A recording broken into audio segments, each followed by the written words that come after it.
Salut les apprentis photographes. Aujourd'hui je vous parle des deux types de photographes, je vous demande auxquels vous appartenez et je vous donne un conseil important pour progresser en photo.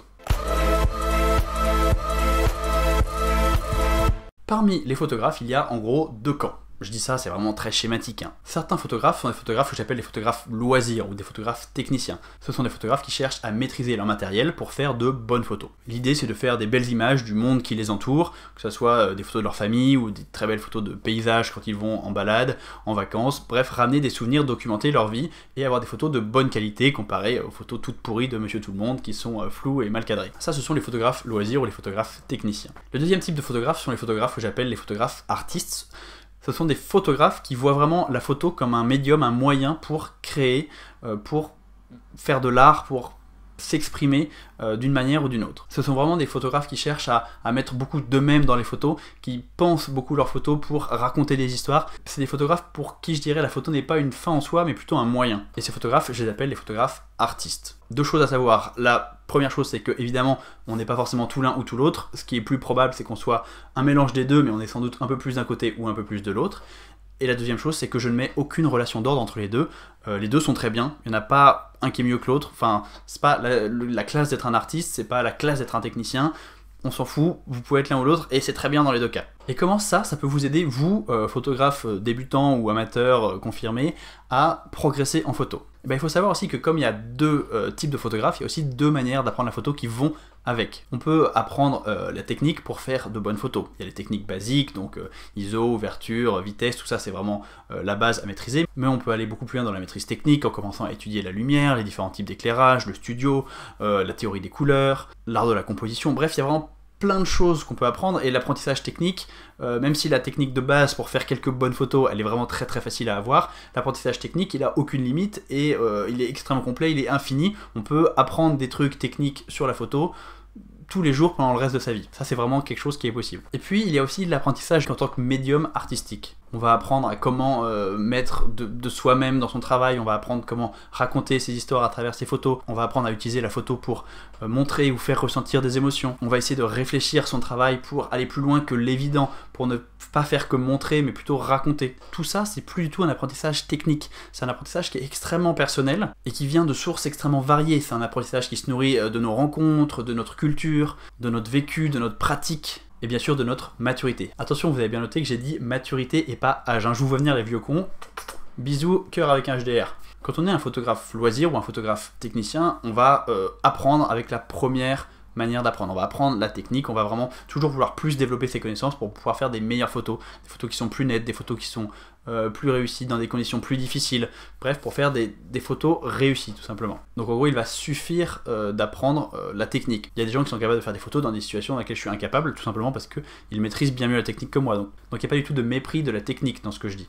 Mais par contre, pour devenir un photographe dit artiste, il va falloir accepter de passer par la deuxième phase d'apprentissage, la phase d'apprentissage qui est beaucoup plus personnelle et qui est beaucoup moins, on va dire, facile à décrire factuellement. Il va falloir apprendre à questionner son travail, apprendre à se remettre en question, à accepter la critique, et questionner, chercher et chercher encore, parce que la plupart des photographes continuent toute leur vie à chercher leur style, affiner leur style, continuent à se poser des questions sur comment ils shootent, pourquoi ils shootent. C'est une grande part de cet apprentissage qui en fait ne s'arrête jamais. Il n'y a vraiment pas besoin, comme j'ai déjà dit, de dire que l'un est mieux que l'autre. Je connais des photographes artistes qui méprisent complètement les techniciens en pensant que c'est des gros geeks, et je connais des photographes vraiment techniciens qui méprisent un peu les photographes artistes en disant mais c'est quoi c'est... En pratique, on est tous à la fois un peu techniciens et un peu artistes. On a juste une tendance dominante on penche plus d'un côté ou plus de l'autre. À titre personnel, j'essaye plus d'être un photographe artiste, au sens où je vais vraiment essayer de réfléchir à ce que je mets dans mes photos. Ça me paraît aussi important, voire plus, que si ma photo est réussie techniquement, mais il y a des gens qui sont pas d'accord avec ça, et c'est très bien. J'ai besoin, bien sûr, de connaître la technique, parce que j'en ai besoin pour créer,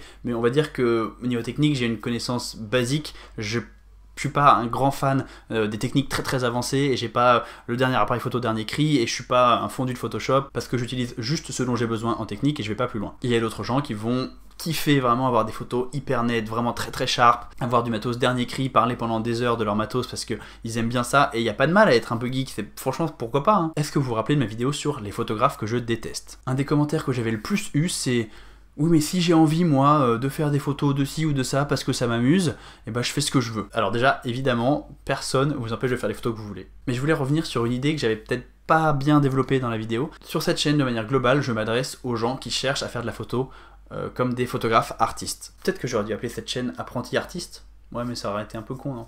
Bref, on s'en fout. Donc moi, quand je parle, quand je développe des idées, quand je vous parle directement à la caméra, je parle à des gens qui ont un point de vue d'artiste, ou en tout cas qui cherchent à avoir un point de vue d'artiste. C'est des gens qui vont être prêts à se remettre en question pour avancer. Bien sûr que tu as le droit de faire des photos de tes chaussettes tous les jours si tu as envie, mais c'est pas forcément un projet artistique très intéressant. Et du coup, pour revenir au sujet qui nous intéresse en premier lieu, moi je pense qu'il est hyper important de se poser, de réfléchir un petit peu à ça, aux différentes catégories de photographes, les photographes techniciens, les photographes loisirs et les photographes artistes, parce que c'est intéressant de savoir de quel côté on penche, dans quelle catégorie en fait on se place. Et pourquoi c'est important? Tout simplement parce qu'on va pas pratiquer la photo pareil, et surtout on va pas apprendre la photo pareil. En fait ça peut vachement nous aider à apprendre, de savoir ce qu'on veut apprendre vraiment. Du coup mon conseil vraiment important pour progresser, c'est de se poser et de se poser la question, ok, est-ce que je suis plutôt un photographe loisir, ou est-ce que je suis plutôt un photographe artiste? Au début on est tous un peu les deux parce que on doit apprendre les bases, tout le monde doit passer par les bases, donc on va tous passer par ce moment technique et on se voit tous un petit peu comme des futurs grands artistes, comme les prochains Joël Meyerowitz ou je sais pas quoi, mais au fur et à mesure de l'apprentissage on va glisser souvent d'un côté ou de l'autre. Et comprendre de quel côté vous glissez, ça va vachement vous aider. À titre d'exemple, regardez le paysage YouTube français. Il y a franchement des chaînes YouTube en français qui parlent de photos. Moi personnellement j'en dois en suivre une vingtaine et j'en connais au moins 50. Il y a de tout. Il y a de tout et il y a des trucs très différents. Il y a des chaînes très techniques qui vont donner des informations très poussées, des astuces sur votre appareil photo. Il y a des chaînes vraiment très tournées vers la création. Il y a des chaînes sur la culture photo. Il y a des chaînes vraiment très terre à terre, comment fabriquer une photo de A à Z. Et il y a des chaînes qui sont beaucoup plus dans la réflexion, comment on crée une photo dans sa tête avant de créer une photo avec son appareil. Il y a des chaînes qui parlent vraiment de choses factuelles et il y a des chaînes qui vont pousser à la réflexion. Vous, en tant que spectateur, vous pouvez pas tout regarder et du coup vous devez choisir ce que vous regardez et savoir de quel côté vous penchez, ça va vous aider à choisir quel contenu vous allez consommer pour apprendre ce qui vous intéresse vraiment. Stop à la boulimie de connaissances. Et encore une fois, il n'y a vraiment pas de jugement de valeur là-dedans. Vous avez le droit de prendre des photos juste parce que vous trouvez ça joli, sans vous poser plus de questions, et la chose que vous avez envie d'apprendre, c'est comment faire pour que vos photos soient nettes et bien exposé, et voilà, et c'est très bien. Vous avez le droit d'être complètement fan de matos et de kiffer et créer des setups de ouf pour avoir vraiment la photo absolument parfaite. Ça aussi c'est très bien. Vous avez le droit de pas trop vous intéresser à la technique et faire des photos qui pour la plupart sont floues mais que vous aimez beaucoup parce qu'elles expriment quelque chose que vous trouvez poétique. Vous avez le droit de cérébraliser à l'extrême votre pratique de la photo et de réfléchir pendant un quart d'heure à chaque fois que vous allez déclencher. Vous avez le droit de prendre que des photos de fleurs. Vous avez le droit de mettre toute votre âme dans les photos. Bref, il n'y a pas de bonne manière de faire de la photo, il y a juste plein de manières différentes. Et du coup, l'intérêt de savoir en fait ce qu'on veut apprendre, de quel côté on penche, est-ce qu'on est plus un technicien, un photographe loisir ou est-ce qu'on est plus un photographe artiste, c'est tout simplement de ne plus perdre de temps à essayer d'apprendre des trucs qui nous intéressent pas. Pour revenir à ma vidéo sur les photographes que je déteste, moi je vous expliquais que je trouvais que le Nurbex était une pratique qui m'intéressait pas et que je trouvais vraiment nul parce que ça me racontait rien et que je voyais aucune intention créative derrière. Si vous n'êtes pas d'accord, ne vous énervez pas, ça sert à rien de vous exciter en commentaire et dire ah je suis pas d'accord, t'es qu'un con, ce que j'ai vraiment eu des centaines de fois.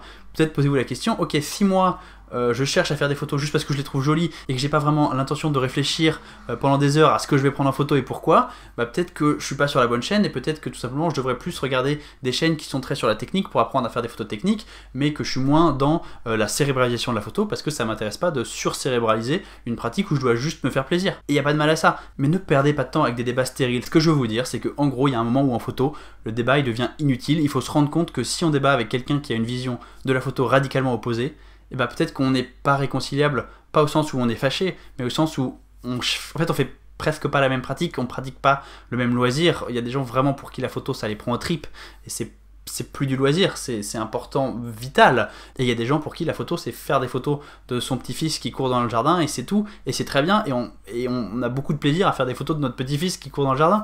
Ce sont deux mondes qui sont vraiment opposés et qui forcément vont faire des étincelles quand ils se croisent un peu trop près. Donc peut-être que ça sert à rien de faire du débat inutile. Faites les photos que vous aimez pour les raisons que vous aimez. Et si quelqu'un vous propose une autre manière de faire la photo, arrêtez de penser que c'est une mauvaise manière.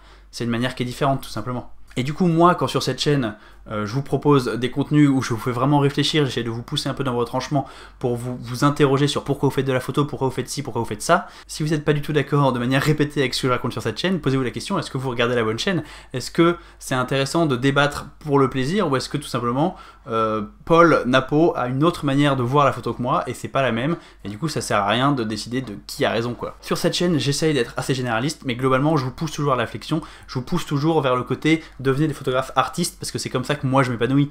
vous avez le droit de vous épanouir autrement. Voilà pour cette vidéo, encore une fois, qui est une vidéo réflexion qui part dans tous les sens, où il y a un peu ni queue ni tête, mais vous avez compris l'idée générale. Il y a des manières différentes de faire de la photo qui ne sont pas forcément réconciliables, mais ça sert à rien de se friter parce que chacun prend son plaisir dans la photo où il veut, même si moi je pense que ma manière c'est la bonne. Et du coup, quand moi je vous dis que telle chose n'est pas une bonne manière de faire de la photo, c'est pas une mauvaise manière dans l'absolu, c'est une mauvaise manière si vous cherchez à devenir un photographe typé artiste. Vous voyez ce que je veux dire? Ah, c'est un peu complexe, hein.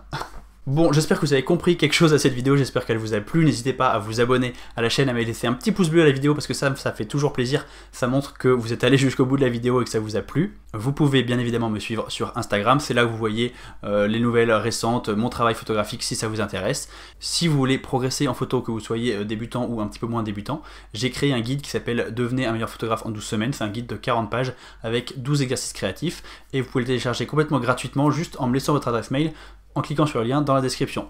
Et nous on se retrouve la semaine prochaine pour une nouvelle vidéo. Salut!